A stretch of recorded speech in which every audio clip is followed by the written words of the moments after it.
신인생 브리핑 경력변화 전문가 신현종입니다. 대기업에 취업을 하려면 인성검사라는 높은 산을 넘어야 적성검사, 면접의 기회가 오고, 물론 인적사항이 합쳐져 있는 경우도 있지만 면접을 가기 위해서는 넘어야 할 정말 큰 산입니다. 그런데 이 인성검사에 대해서 찾아보면은 마땅히 딱 뚜렷하게 해답을 주는 경우는 없죠. 그래서 인성검사에 대해서 어떻게 이 산을 넘어야 되는지 오늘 제가 내용을 좀 갖고 와봤습니다.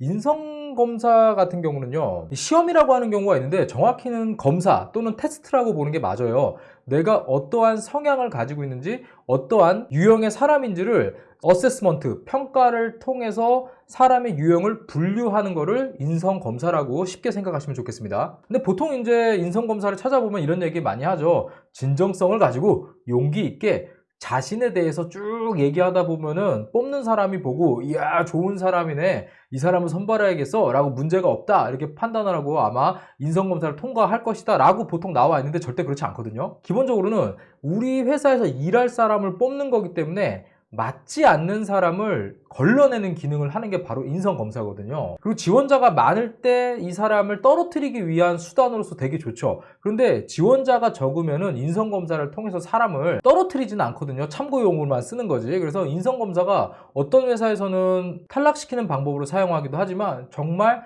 면접의 참고 자료로 활용하기 위해서 인성검사를 실시하는 경우도 있어요. 이거는 기업마다 다르기 때문에 내가 목표로 하는 회사가 인기가 있고 뭐 급여도 많이 주고 사람들도 누구나 가고 싶어 한다, 인성검사에 산을 넘지 못하면 면접까지 갈 수 없다, 이 부분을 생각하시고 접근을 하면 좋겠습니다. 그런데 우리는 사실 이런 여러 종류의 인성검사를 어렸을 때부터 본 적이 있어요. 자, 그러면 인성검사를 왜 우리가 어려워하는지 얘기를 드려볼게요. 여러분들이 전문 서점에 가가지고요, 인성검사 취업 섹션에 보면은 책을 팔거든요. 잘 보면은요, 여러 가지 유형을 소개를 해놨거든요. 예, 아니오를 선택을 해서 빨리 풀어내는 거를 문제로 이렇게 보여주는 경우도 있고요. 5점 척도, 7점 척도로 해가지고요, 그렇지 않다, 매우 그렇지 않다, 내가 가까운 쪽으로 선택을 해서 문제를 풀어나가는 방식이 여러 종류가 있습니다. 근데 이러한 문제집을 잘 보시면은요, 사도요, 뒤에 답안지가 없어요. 왜 없냐면 이거 시험이 아니에요. 시험은 당연히 정답지가 있고 거기를 어떻게 푸는지 나오는데, 인성검사는 이러한 유형의 문제가 나온다라는 것을 보여주고 익숙하게 만드는 것 정도에서 문제집이 하는 역할이지, 이거를 이렇게 했을 때 이렇게 하면은 합격합니다라고 알려주지 않거든요. 그래서 인성검사는 준비할 방법이 없다라고 보통은 생각하는 게 대부분의 인식이라고 보면 되고요. 사실 그 문제집을 사서 여러분들 막 풀어보면요, 야, 근데 이거 내가 왜 풀고 있지? 이런 생각을 할 수밖에 없어요. 그래서 인성검사는 오피셜리하게 이해를 하자면요, 보통 이제 고용주가 구직자를 평가하는데 적합한 지원자를 식별하는 도구, 이렇게 보통 이야기를 합니다. 그래서 지원자가 가지고 있는 고유의 성격, 그리고 업무에 대한 선호도, 이 사람이 가지고 있는 강점, 자, 이거를 측정을 해서 적합자를 선발한다, 이게 아주 오피셜리한 내용이죠. 그런데 보통 우리가 인성검사 그러면 대부분 인성검사? MBTI? 이런 생각 진짜 많이 하거든요. MBTI? 물론 MBTI 포함됩니다. 거기에 디스크 검사라던가 빅5 테스트, 그리고 16 퍼스널리티 테스트, 뭐 이렇게 여러 가지 여러분들이 수행했던, 과거에 한 번쯤은 봤었던 성격 테스트, 심리 검사 등이 섞여 있는 게 인성 검사라고 생각하시면 돼요. 근데 주로 인성 검사에서 많이 쓰는 유형은 MBTI, 디스크, 빅5, 그리고 16 퍼스널리티 팩터, 이렇게 네 가지를 많이 쓰거든요. 그래서 이런 여러 가지 검사들은요, 사실은 사람의 유형을 식별하기 위해서 쓰는 거예요. 식별. 그러니까 이 사람은 이러한 사람이야, 이 사람은 이러한 사람이야의 어떤 세그먼트별로 분류를 해갖고요, 사람을 다다다다닥 종류별로 나눠 놓는 게 원래 목적이에요. 얘네들 다 똑같아요, 이거는. 그래서 여러분들이 대기업을 가기 위해서 보는 인성검사는 내가 어떠한 사람인지 저 검사의 측정 방식에 의해서 내가 분류되는 쪽에 들어가는 거예요. 분류가 안 되는 건 없어요. 무조건 분류가 어느 쪽으로는 강제로 이루어지게 돼 있거든요. 거기에서 나온 성향을 보고 이 사람이 이렇다라고 평가를 하는 거죠. MBTI 같은 경우는 정말 많이 좋아하죠. 요즘 MZ세대는 MBTI로 서로 물어보죠. 너 뭐야? 나 뭔데? 근데 여러분들 면접 볼 때 그냥 하나 알려드릴게요. 저도 면접관으로 갔을 때 저의 MBTI는 뭡니다 라고 이야기를 하면서 시작하는 면접 지원자들이 가끔 있는데, 면접관들 중에 여러분들이 무슨 형이다 라고 얘기했을 때 탁 알아듣고 하고 선입견을 가질 수 있어요. 그래서 MBTI의 어떤 나의 성향을 이야기하는 거는 썩 좋지는 않아요. 그리고 MBTI 아시죠? 할 때마다 바뀌어요. 그래서 어떤 사람들은 기분이 어쩔 때는 이렇게 나오고 기분이 어떨 때는 이렇게 나오는데 잘 모르겠어요. 이렇게 얘기를 많이 하는 이유가 바로 MBTI는 개인의 선호도를 가지고 평가를 하는 거기 때문에 선호도가 그때그때 다를 수 있잖아요. 그러니까 항상 결과값이 다른 거예요. 외향성 대 내향성, 보통 E나 I를 이야기하죠. 그리고 감각 대 직관, SN, 그리고 사고 대 감정, TF, 판단 대 지각, JP. 자, 이렇게 네 가지의 유형을 가지고 사람이 어떻다라고 땅땅땅땅 구분해주고 식별해주는 게 MBTI죠. 물론 널리 쓰이기는 하는데 저거 하나만 가지고 사람을 판단하기 어렵죠. 그래서 인성검사에서는 여러 가지 혼합되어 있는 거다라고 이해하시면 될 것 같아요. 그리고 디스크 검사는 아마 여러분들 학교 다닐 때 받아보셨을 텐데 DISC가 약자예요. 지배력, 영향력, 꾸준함, 성실성 이렇게 네 가지를 가지고 검사인데 사실 디스크는 이 사람이 원래 태어날 때 가지고 있는 기질에 대한 행동 스타일과 선호도에 초점을 맞추고 있기 때문에 포괄적인 성격 평가를 하는 건 또 아니에요. 그러니까 이것만 갖고도 당연히 평가가 어렵겠죠. 그래서 또 다른 검사가 빅5 팩터 모델을 쓰는 빅5 검사인데요. 이 5가 OCEAN에서 뭐 오션 검사라고도 하거든요. 경험에 대한 개방성, 성실성, 외향성, 친화성, 신경증 뭐 이렇게 보통 5가지로 구분을 하거든요. 그래서 자신의 행동이나 이런 것들이 여러 가지 기술주가 있을 때 동의하냐 동의하지 않느냐, 그러니까 보통 예 아니요 하는 거 있죠. 그게 빅5예요.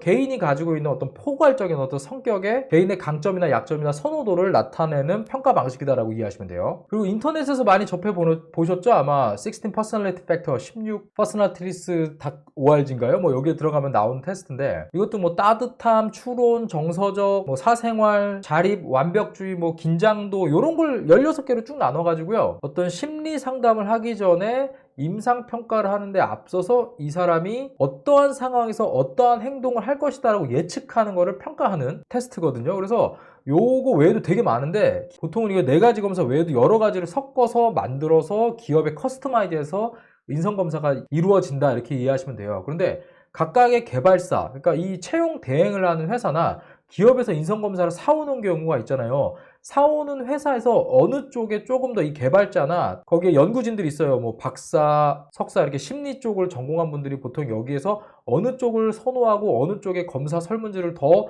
전문적으로 다루는가에 따라서 그 툴들에 따라서 각 기업에서 평가하는 인성검사가 달라질 수밖에 없는 거예요. 그래서 정답도 없고 어떻게 풀어야 붙는다라고 하는 공식이 없는 거예요. 그래서 공통적으로 하는 것들은요, 결국에는 여러 가지 검사 도구가 있지만 성격을 찾아내는 거라고 보시면 될 것 같아요. 그래서 직무에 얼마나 적합한가, 업무 수행에 대한 적합한 성격을 가지고 있는가, 대인관계 능력이 좋은가, 스트레스 회복력이 좋은가, 성장 마인드를 가지고 있는가, 사람이 항상 어떠한 상황에 대해서 일관성을 가지고 이 사람이 일을 대하고 삶을 대하는가, 그리고 정직하든가, 정직이 기본이죠. 자, 이러한 것들이 문제로 쫙 몇백 문제가 나오고 빠른 시간 안에 문제에 응답을 함으로써 이 사람이 막 기억하고 하기가 어렵거든요. 응답한 결과를 가지고 사람을 분류하고 식별하는 데 쓰이는 거다, 이렇게 그냥 여러분들 이해하시면 좋겠습니다. 그래서 인성검사에 대해서 뭐 이런저런 얘기가 많은데 나에 대해서 진실하게 한다? 자, 진실하게 하면요. 자, 회사에서 나의 진짜 성격을 알고 싶어 하기는 하는데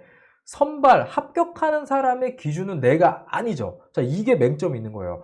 뽑고자 하는 사람의 성향이 있기 때문에 그 사람에 맞춰서 여러분들이 뭔가 내가 성향을 바꾼다, 기질을 바꾼다? 거의 불가능해요. 그러다 보니까 일관성 있게, 자, 신뢰도가 높게 풀면 합격한다라고 이야기를 하거든요. 그래서 앞에 체크했던 거를 최대한 기억하면서 비슷하게 적어내면 붙을 확률이 높다는 맞아요. 그리고 가끔 이런 거 있어요. 나는 아침에 일찍 일어나기를 좋아한다. 그럼 당연히 아침에 일찍 일어나는 사람 좋을 수 있죠. 그러면 당연히 좋아라고 하는 사람이 있어요. 나는 다른 사람에게 싫은 이야기를 하지 못한다. 자, 싫은 이야기를 하지 못한다가 착한 사람 컴플렉스가 있다 보니까 당연히 착한 사람이지 나는 라고 하는데 이걸 생각하셔야 돼요. 내가 지원하는 직무에서는요, 어떤 직무에 따라서는요, 사람들을 반드시 시키면서 해야 되는 직무들도 존재하거든요. 자, 그런 직무를 수행할 사람이라면 적합하지 않은 거죠. 그러니까 정답이 없는 거예요. 회사에서 선발하고자 하는 사람의 기준과 직무에 대한 기준에 맞춰서 어떤 사람을 선발하겠다가 딱 나와 있기 때문에 특별히 성격적 장애가 없음이 확인된 상태에서 직무 성향과 최대한 가까운 사람을 선발하려고 하겠죠. 이거 당연한 거예요. 그래서 직무, 내가 지원하는 저 회사의 저 직무에서 일하는 사람이라면 아마 이럴 거야 라는 거를 머릿속에 딱 넣어갖고 빙의하고 좀 풀어주면은요, 상당히 괜찮은 결과를 나오는 게 바로 인성검사입니다. 자, 그럼 마지막으로 면접관이 받게 되는 인성검사의 결과지가 있을 거 아니에요. 거기에 어떤 멘트로 쓰여져 있는 제가 여러분들한테 한번 보여드릴게요. 자, 이건 제가 기억나는 대로 쓴 거예요. 면접 이때 평가를 할 때 상위 14%인 사람의 평가 항목이 있고 쭉 있거든요. 그 중에서 제가 몇 개를 기억나는 걸 쓴 거고요. 자, 여기에서 평가지에서 나왔던 거를 보통 이렇게 나와 있어요. 앞에 응시자님은 전반적으로 성과를 낼 가능성이 높은 편입니다. 한번 마음먹은 일에 대해서는 포기하지 않으며 성실하게 업무를 수행합니다. 이렇게 좋은 멘트가 쭉 써 있어요. 중략하고요.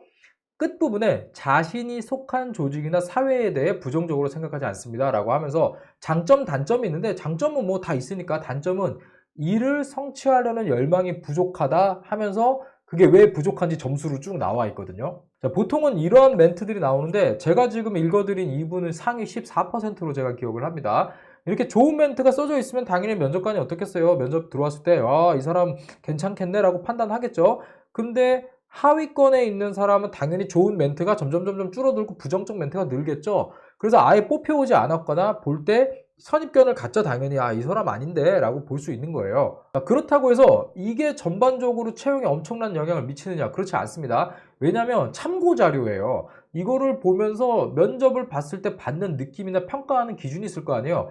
여기에서 부족하다 그러면 당연히 점수를 안 주겠죠. 하지만 내가 면접까지 갔다는 얘기는요, 일단은 어쨌든 인성검사에 대한 산을 넘었기 때문에 거기에서 내가 조금 질문이 어려운 게 많이 안 들어온다라고 생각이 들면 인성검사 결과가 상당히 괜찮으면서 자소서도 꽤 쉽게 쓰여진 사람일 거예요. 그런데 면접 갔을 때 자꾸 공격적인 질문을 받는다?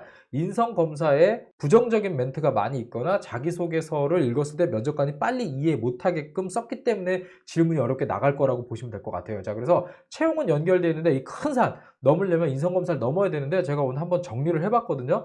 여러분들 보통은 인성검사나 적성검사에 대해서는요, 취업 컨설턴트나 취업 관련된 분들이 잘 얘기 안 하려고 그래요. 물론 저도 마찬가지고요. 제가 면접관으로 가서 사람을 채용하면서 봤던 것들, 그리고 제가 채용 대행을 하면서 또 설계된 부분들을 납품을 하면서 알고 있는 정보들로 구성한 겁니다. 물론 여러분들이 알고 있는 것과 다를 수도 있지만 제가 아는 한도 내에서 좀 설명을 드렸으니까 여러분들 대기업이라는 산을 넘기 위해서 이러한 과정이 있다는 거 알아두시면서 인성검사를 준비해 주셨으면 좋겠습니다. 네, 제가 준비한 콘텐츠 여기까지고요. 또 계속해서 좋은 콘텐츠로 여러분들 찾아뵙도록 하겠습니다. 감사합니다. 경력변화 전문가 신현종이었습니다.